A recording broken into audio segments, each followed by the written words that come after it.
this world. Hey there guys, and welcome to the Comics Crusade for the first week of the month of August. And this week, we've got a couple events to talk about.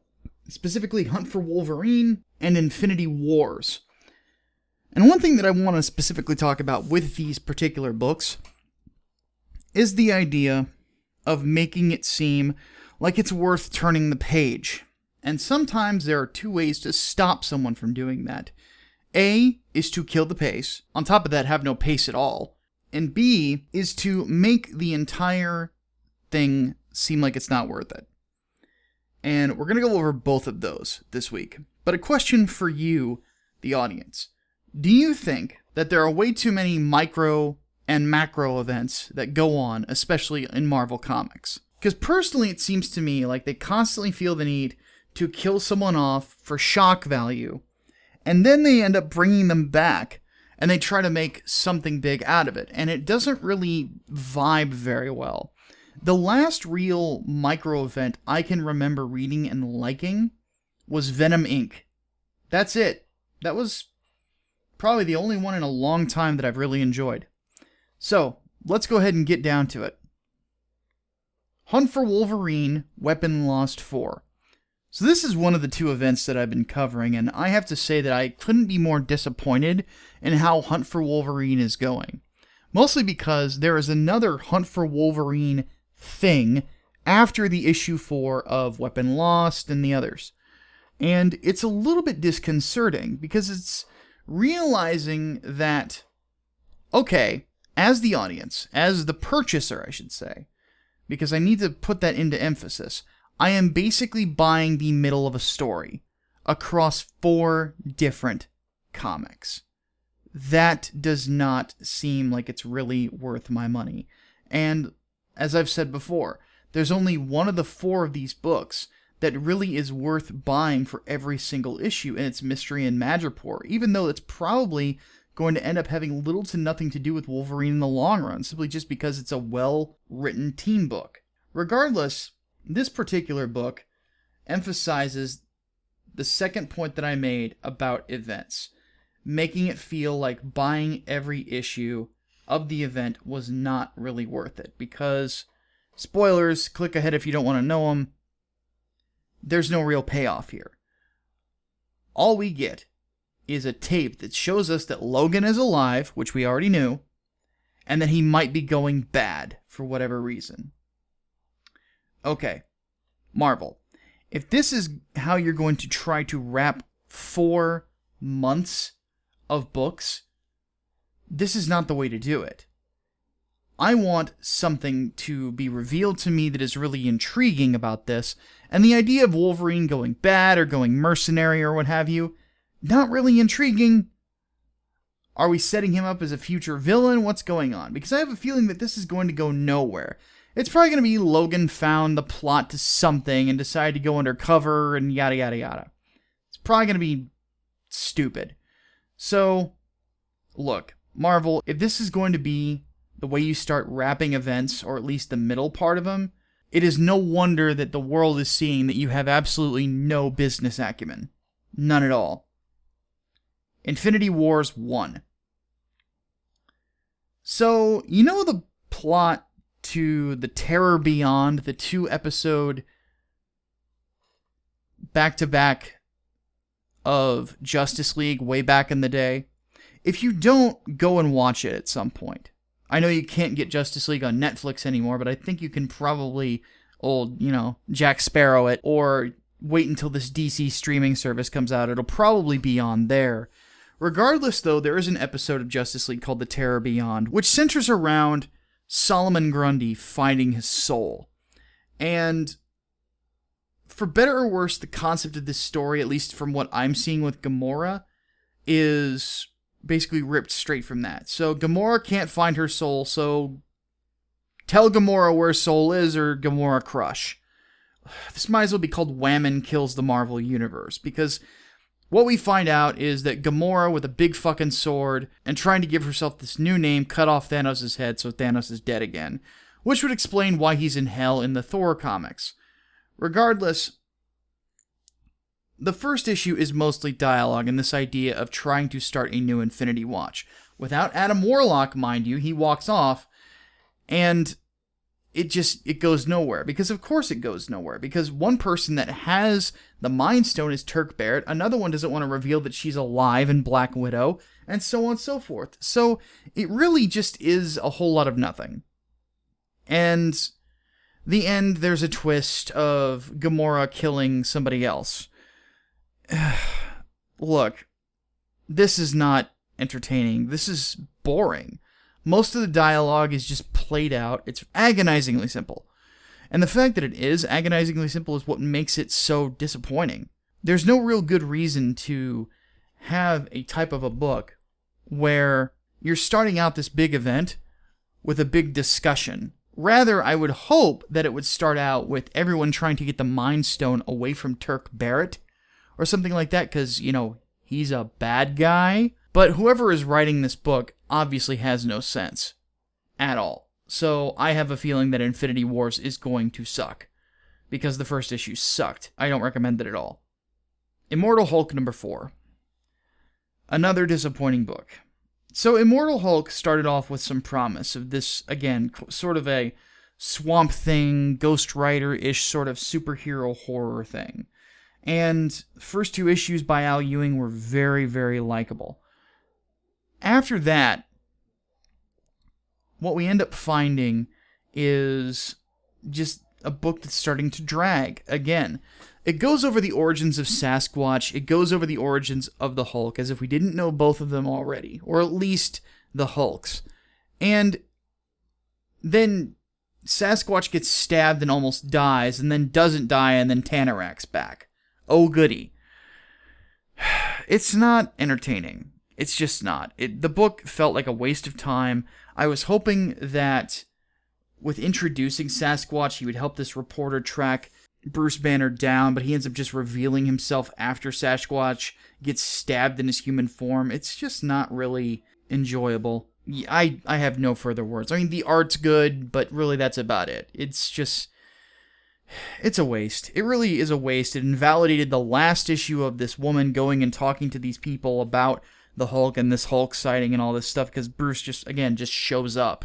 I was hoping this was going to be a cool comic. I was hoping that this series was going to be good. I'm probably going to drop it after this issue. I'm just phenomenally disappointed with the way it's gone. So, nice job, Al. You took something good and you just kind of crapped all over it for the sake of crapping all over it. You suck. Ben Reilly, Scarlet Spider, number 22. Okay. I apparently have nothing good to say about Marvel Comics this week. So, it looks like in Ben Reilly's Scarlet Spider issue number 32, they are going to be wrapping up this current story arc with Ben and him trying to redeem himself and all this other stuff. And the way it wraps up, I kid you not, Kane stumbles into angels or something and gets in a fairly cool fight, but ends up kind of being the butt of a joke, and the healing that Ben Reilly has been looking for this little girl he's been trying to save is literally just handed to him. And it's kind of depressing. I was honestly hoping that there would be more to it. To its credit, though, there's quite a bit of levity here, but I wasn't personally looking for levity. So, let me say this, because I don't want to drag on about this comic a little bit too much, because these books have honestly depressed me. I want to talk about the best books of the week. Ben Reilly's Scarlet Spider is not one of them. If I was in the mood to laugh while I was reading it, I probably would have laughed. But I kind of wasn't, because I was tired from moving a bunch of furniture and cleaning my apartment. So, needless to say, I was not in a happy mood. Regardless, if you've been enjoying the series so far, I can't say don't buy it. It's not abysmal, it just wasn't what I was looking for at the time. But it wouldn't surprise me if like a month down the road or two, if I went back and started reading back through this, if I hit this issue and it was honestly a good bit of levity right where I needed it. So, might not have been what I was looking for at the time, but it might be what you're looking for. I would say check it out if you've enjoyed the series up to this point. Batman number 52. So this is one of the 2 comics that I recommend the most this week. Batman by Tom King has been one of my favorite regular series for a while now. And I know that some people don't agree with me on that. I know that some people are not happy about Batman number 50, and I understand all of that. That's perfectly fine. You know, everybody's got their own opinion, and everybody's got their own tastes. I'm not going to hold it against you. But what I will say is this, is that Batman 51 and Batman 52 are starting to get back to the way that Tom King does Batman, in this sort of a psychological look into the mind of Bruce Wayne, into his morals, into him as a character, as opposed to just a guy in a bat costume running around and hitting stuff. Though there is a bit of that too. But this, for better or worse, is about the jury process. This is about this part of Bruce's life where he has realized he's screwed up. He realized that he was not in a good mental state. Again, he's given the cowl to Nightwing for a time. And he has gotten into the jury, looking like he did so via shenanigans, and is trying to sway this case because he doesn't actually think that Mr. Freeze did it, after actually thinking as opposed to just acting on emotion. And he's trying to get Freeze off so he can find whoever really killed these women. And he makes a really interesting and well-written argument throughout the book as to why he doesn't think Freeze did it. So for better or worse, what we're seeing is a look into the ideas of Batman and how he comes to conclusions when he's actually being logical. Tom King nails it, and that is one thing that I really enjoy about it. He freaking nails it. Awesome comic. Seriously. Now, if you're not a big dialogue guy like I am, you might not like it as much, but I really enjoyed how this is going through. Because, again, this is part of what I like about the Batman character. This is part of the reason I liked the Dark Knight films, and part of the reason why I actually really enjoyed Chuck Dixon's run on the book too, is a lot of focus on the mind. There's a lot of focus on thought process. More so in Tom King's work than others, but I like that sort of thing, especially if you're one of the rare guys who can nail that sort of, well, style of writing, and Tom King is great at it. He's great at it in Sheriff of Babylon, he's great at it just about everywhere else. So, definite recommendation. Mr. Miracle number 10. So, as you could probably tell by now, I am obviously a huge fan of Tom King. I am obviously a huge fan of the way he does things, and I've really enjoyed his Mr. Miracle to this point. But one thing that I have to say that I'm not a fan of is issue number 10. Here's the reason why. I really like how Tom King writes Scott-Free and Barda. I really do. But what I'm not liking about this issue, it feels like a middle part between one and another. In basically, it's the start of Act 3, for better or worse. And the problem is that Scott is mulling around an idea of having to sacrifice his own son to give him away for a peace treaty with Apocalypse, which is basically a parallel to how he ended up in the hands of Darkseid, given that he is the son of Highfather. So, it is, for better or worse, an issue all about that struggle.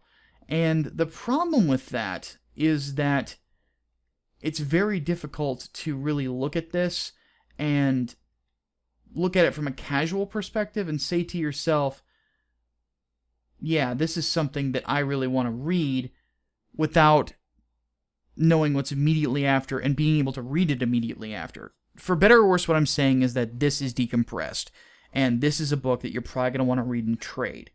And that's what's probably getting at me, because I've been reading this month to month, obviously, is that the really good stuff about this, dialogue-wise, is near the end of the book, and I think it's about 3 or 4 pages, where Scott and Bart are spending time with their son and swinging him on a swing, and you really get a sense of what Scott is thinking and how he has gotten to the point where he's gotten to, but at the same time, though your heart will break for it, I don't really think that these 3 or 4 pages are worth $5. And that's kind of where I'm at, but I will say this. I do have faith that by the time that the end of this wraps up, because Tom King is not Brian Michael Bendis, that the trade paperback of Mr. Miracle will be a must-own. But this comic, not so much. So if you want to skip it and wait a month for me to review the next one, feel free to do so. I'm not going to hold it against you. Art's still good. Again, the writing's not bad. It's just, it's so spaced out, so decompressed, I can't say buy it right now. So let's move on. Deathstroke number 34. So many of you know this. I'm a huge fan of Christopher Priest. And his Deathstroke is as good as his Black Panther. Yeah, that's saying something. Though there was one thing that I didn't like about this. So this is the final head-to-head clash of a fight between Deathstroke and Batman that we've been waiting for since the very first arc of this book. What we find out is that Slade has figured out that Bruce Wayne and Batman are connected, but they don't have Slade figure out that Bruce Wayne is Batman. I'm not a fan of that. Before Slade got amnesia post-Crisis, he figured out that Bruce Wayne was Batman. So I didn't really see an issue with that ever happening, but that's just me. I'll admit I can be a bit of a Deathstroke fanboy. So, needless to say, neither side knows that they're being played by outside forces. Neither side knows who these forces are or how they're playing them, but they are being played by both Slade's ex-wife, who Jericho is trying to stop, or at least convinced not to do it, and then the duo of Alfred and Wintergreen, for reasons that we still haven't figured out, but it wouldn't surprise me if the whole thing is basically to bring Slade in, have him brought in, and have him in Arkham or something. I don't know. I think that the solicitations have said that Slade is going to be in Arkham in the future, so we'll see what happens there. But the basic cool thing about this is that the fight between Deathstroke and Batman is really well drawn, and it is both a physical battle that is really, really well done and paced and put together, and it is also a mental sparring match at the exact same time. And I love it when Christopher Priest does this sort of thing. It reminds me of the fight between Hunter and T'Challa at the end of the first 12-issue arc of Priest's Black Panther, which was known as Enemy of the State, if I remember right. So needless to say, this book is incredible. This entire run has been incredible. If there are 2 or 3 books that I would say, if you haven't been reading up to this point, there is something wrong with you, it would be Tom King's Batman, Scott Lobdell's Red Hood and the Outlaws, and Christopher Priest's Deathstroke. The street level at DC is so strong these days, I don't even factor in the street level comics at Marvel. I don't care about them because DC is doing a much better job at those kind of stories. So, needless to say, pick up this book, pick up everything Deathstroke. It is honestly a phenomenal series. Alright folks, not a ton of recommendations from me this week. Not really a ton of books either. But, like I said, I am curious as to what you guys think about events in general. Would you prefer not to have an event very often, maybe every 2 or 3 years? Do you like the little micro events like a Venom Inc. or a Hunt for Wolverine or something along those lines? Tell me what you guys think about them. I'm actually interested to see what you think. Also, if you enjoyed this video, please don't forget to like, share, and subscribe and hit the notification bell so that you're always notified of anything new. And also, just as a quick announcement, the Micah and the Hatman podcast will be moving to the Micah and the Hatman channel at the end of August. So, if you have not subscribed to that channel, there's a link in the description, and there will also be a link at the end of the video. With all that said, though, guys, my name is Micah Curtis, and welcome to the Crusade. Dave's Fault.